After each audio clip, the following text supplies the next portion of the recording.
रघुकुल रीति सदा चली आई। रघुकुल रीति सदा चली आई। रघुकुल रीति सदा चली आई। प्राण जाए पर वचन न जाए। प्राण भले ही चले जाए परंतु वचन नहीं जाना चाहिए। महाराज दशरथ जिनकी 3 रानियां हैं, मां कौशल्या, मां कैकेयी और मां सुमित्रा। 3 रानियां हैं परंतु तीनों में से एक भी रानी के एक भी पुत्र नहीं है। किसी भी रानी के एक भी पुत्र नहीं है। महाराज दशरथ जी को इसका भी कोई तकलीफ नहीं, कोई गम नहीं है। एक बार माता अरुंधति अपने पति वशिष्ठ से कहती है कि क्या ये वंश राजा के साथ ही समाप्त हो जाएगा? क्या राजा को कभी संतान नहीं होगी? क्या आपको नहीं लगता कि महाराज दशरथ को एक संतान होनी चाहिए? गुरु वशिष्ठ कहते हैं कि राजा को लालसा ही नहीं है पुत्र की। राजा दशरथ को लालसा नहीं है पुत्र की। मां अरुंधति कहती है कि लालसा हम पैदा करा देंगे, तो गुरु वशिष्ठ कहते हैं लाल हम पैदा करा देंगे। एक बार महाराज दशरथ सूने कक्ष में बैठे और अचानक से मन में ये विचार आया कि मेरी एक संतान होनी चाहिए। मन में विचार आया तो महाराज दशरथ दुनिया वालों के आगे नहीं रोए, तो किसके पास गए? अपने गुरु के पास गए। और वशिष्ठ जी समझ जाते हैं कि राजा को क्या चाहिए। निज दुख सुख सब गुरु ही सुनायो, कहे वशिष्ठ बहुविध समझायो।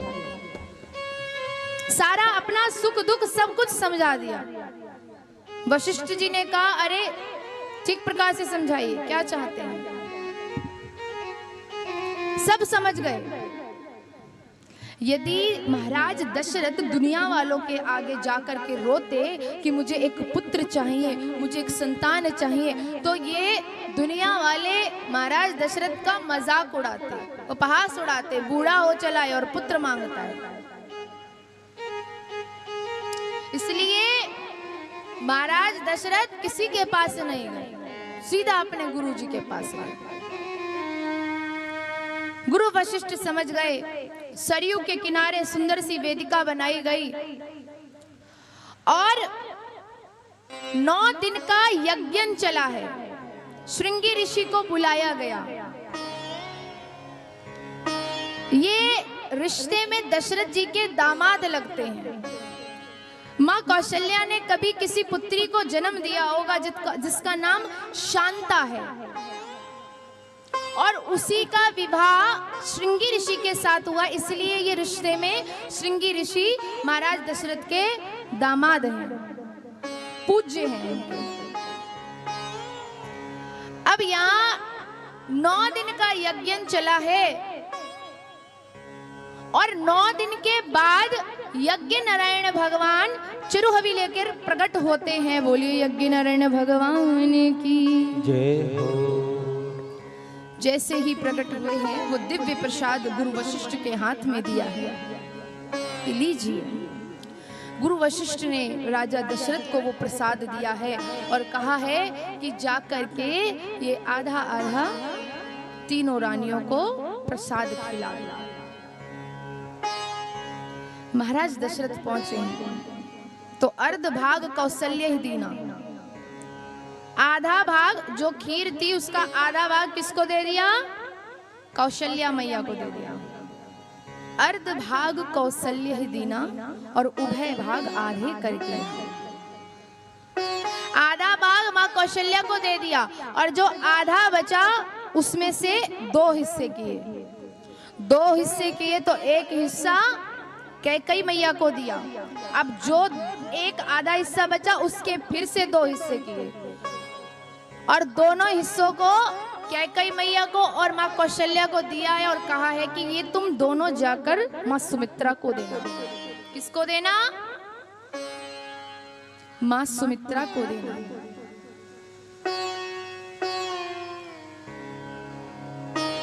कौशल्या माँ दिव्य प्रसाद लेकर माँ सुमित्रा के पास गई है। आज माँ सुमित्रा रो पड़ी। हे माँ, तुम्हारे दिए हुए प्रसाद से मेरे जो भी संतान होगी, मैं उस संतान को तुम्हारी संतान की सेवा में खपा दूंगी। जैसे ही कैकई मैया ने अपना वो प्रसाद सुमित्रा माता को दिया है, सुमित्रा माता कहती है कि हे कैकई मैया, तुम्हारे दिए हुए दिव्य प्रसाद से मुझे जो भी संतान होगी, मैं उस संतान को तुम्हारे संतान की सेवा में खपा दूंगी। जो मैया सेवा का भाव रखते हैं ना, भगवान उन्हें दुगुना देते हैं। कितना देते हैं? दुगुना। इसीलिए तो कैकई मैया और कौशल्या मैया के एक पुत्र है और सुमित्रा मैया के 2 पुत्र हुए। सुमित्रा मैया के 2 पुत्र हुए क्योंकि सुमित्रा मैया सेवा का भाव रखती है। और यहाँ पर सभी ने दिव्य प्रसाद ग्रहण किया है और तीनों रानियां गर्भवती हुई हैं। वो सुंदर सा समय आ रहा है जब भगवान आएंगे कि जा दिन ते हरि गर्भ आए। ओ जा दिन ते हरि गर्भ आए। सकल लोक सुख संपत्ति छाए।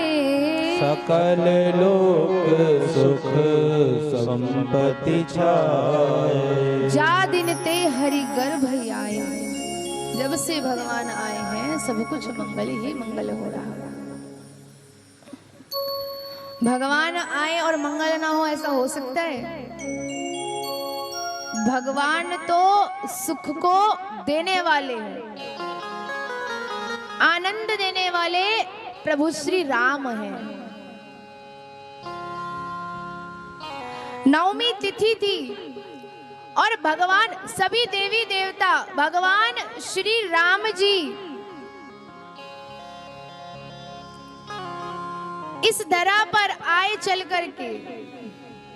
गाय, ब्राह्मण, सती सबके लिए भगवान इस धरा पर चल करके आए हैं और वो सुंदर सी बेला आई है, वो सुंदर सा समय आया है और सब कुछ सगुन सगुन होता दिखाई दे रहा है। महाराज दशरथ सरयू के किनारे हैं और जैसे ही एक दासी आई है, अरे अरे मैया कौशल्या के 1 पुत्र हुआ है। दौड़ करके दूसरी दासी आई है, मैया कैकई के भी 1 पुत्र हुआ है। पीछे से एक दासी और आई है, अरे सुमित्रा मैया के 2-2 पुत्र हुए हैं, बधाई हो। ताली तो बजा लो। तुम्हें कतई नहीं भैया, कतई खुशी नहीं है ठाकुर जी के आगमन की। चाहे कोई आए चाहे कोई जाए, हम तो ऐसे ही बैठेंगे। और भगवान का जन्म हुआ है और जैसे ही दशरथ जी ने सुना कि उनके 1 नहीं 2 नहीं 3 नहीं 4 पुत्र हुए हैं, महाराज दशरथ की खुशी का ठिकाना